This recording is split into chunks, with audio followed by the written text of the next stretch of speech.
रावेर लोकसभा मतदारसंघातील वंचित बहुजन आघाडी पक्षाचे संजय ब्राह्मणे यांनी जळगाव जिल्हाधिकारी कार्यालयात येऊन रावेर लोकसभा उमेदवारीचा अर्ज दाखल केला आहे। या भागातील तरुणांना चांगले शिक्षण व रोजगार देऊ असे रावेर लोकसभा उमेदवार संजय ब्राह्मणे यांनी सांगितले आहे। या भागामध्ये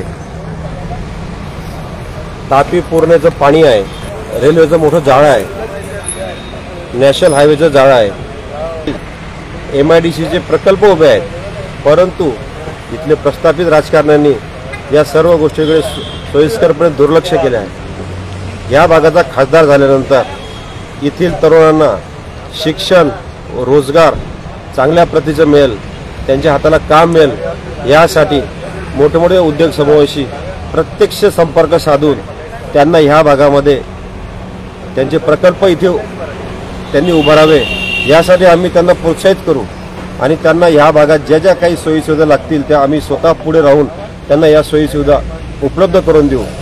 या भागातले बेरोजगार तरुण ड्रायव्हर असेल, शिपाई असेल, तांत्रिक अधिकारी असतील, इंजिनियर अधिकारी असतील, या सर्वांना इथे मोठ्या प्रमाणात रोजगार मिळेल व या भागात सुबत्ता तयार होईल। हा भाग तसा पाहिलं तर शेतीपूरक भाग आहे। एका घरामध्ये जर एक रोजगारी अभियंता असला, एक रोजगाराचा कोणी असला तर आणि दुसरा भाऊ शेती करत असला तर ते कुटुंब 5 वर्षामध्ये पुढे कसं येईल हे आम्ही सांगायची गरज नाही।